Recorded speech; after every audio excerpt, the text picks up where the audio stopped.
ಹಳೆಯ ಚಿನ್ನದ ಒಡವೆನ ಅಧಿಕ ಬೆಲೆಗೆ ಮಾರಬೇಕೆ ಅಂದ್ರೆ ಆಟಿಕಾಗೆ ಕಾಲ್ ಮಾಡಿ 8803000300. Attica gold company. ಕೈಕಲಿಗಳು ಮತ್ತು ದಳಪತಿ ನಡುವೆ ಈಗ ಟೌನ್ಶಿಪ್ ಸಮರ ತಾರಕಕ್ಕೇರಿದೆ. ವಿರೋಧದ ನಡುವೆ ಬಿಡದಿ ಟೌನ್ಶಿಪ್ಗೆ ಅಂತಿಮ ಅಧಿಸೂಚನೆ. ಸರ್ಕಾರದ ನಿರ್ಧಾರಕ್ಕೆ ಕೇಂದ್ರ ಸಚಿವ ಎಚ್.ಡಿ. ಕುಮಾರಸ್ವಾಮಿ ಕೆಂಡಾಮಂಡಲವಾಗಿದ್ದಾರೆ.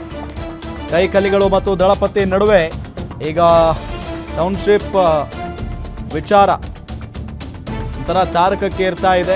ಸರ್ಕಾರದ ನಿರ್ಧಾರಕ್ಕೆ ಎಚ್.ಡಿ. ಕುಮಾರಸ್ವಾಮಿ ಅವರು ಸಿಟ್ಟಾಗಿದ್ದಾರೆ. ಬಹಳ ದಿನಗಳಿಂದ ಅಲ್ಲಿನ ರೈತರು ಪ್ರತಿಭಟನೆ ಮಾಡ್ತಾ ಇದ್ದಾರೆ. ಅಲ್ಲಿ ಯಶಸ್ವಿಯಾಗಿ ಕೃಷಿ ತೋಟಗಾರಿಕೆ ಕೆಲಸ ನಡೀತಾ ಇದೆ.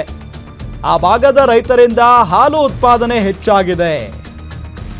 ಆ ಸ್ಥಳದಲ್ಲಿ ಸರ್ಕಾರ ಒಕ್ಕೊಲಬ್ಬಿಸುವ ಕೆಲಸ ಮಾಡ್ತಾ ಇದ್ದಾರೆ.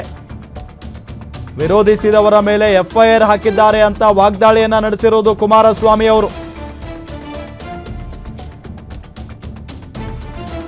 ಸಿಕ್ಕಾಪಟ್ಟೆ ವಿರೋಧ ಇದೆ ಬಿಡದಿ ಟೌನ್ಶಿಪ್ ವಿಚಾರಕ್ಕೆ ಸಂಬಂಧಪಟ್ಟಂತೆ. ಅಲ್ಲಿನ ರೈತರಂತೂ ಪ್ರತಿನಿತ್ಯ ಪ್ರತಿಭಟನೆಯನ್ನ ನಡೆಸ್ತಾನೆ ಇದ್ದಾರೆ.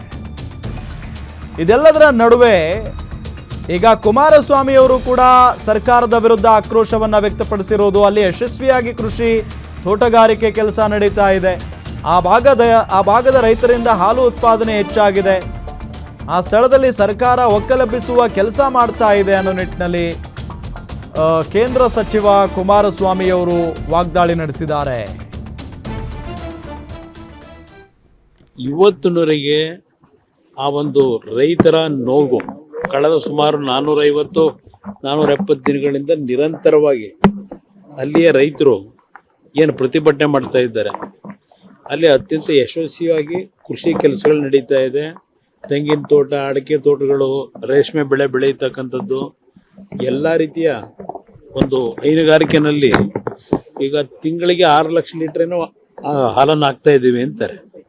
ಅಂಥ ಸ್ಥಳದಲ್ಲಿ ಇವತ್ತು ಅವ್ರನ್ನೆಲ್ಲ ಒಕ್ಲೆಬ್ಬಿಸ್ತಕ್ಕಂಥ ಕೆಲಸ ಮಾಡ್ತಾ ಇರತಕ್ಕಂಥ ಪ್ರತಿಭಟನೆ ಏನಿದೆ, ಸರ್ಕಾರ ಹಲವಾರು ರೀತಿಯಲ್ಲಿ ಅಲ್ಲಿ ಪ್ರತಿಭಟನೆ ಮಾಡ್ತಾ ಇರತಕ್ಕಂಥವ್ರು ಮತ್ತು ಬೆಂಬಲ ಕೊಡ್ಲಿಕ್ಕೆ ಹೋದವರಿಗೆ ಪೊಲೀಸ್ ಇಲಾಖೆ ವತಿಯಿಂದ ಎಫ್ಐಆರ್ಗಳನ್ನು ಹಾಕಿ ತೊಂದರೆ ಕೊಡ್ತಾ ಇರ್ತಕ್ಕಂಥದ್ದು.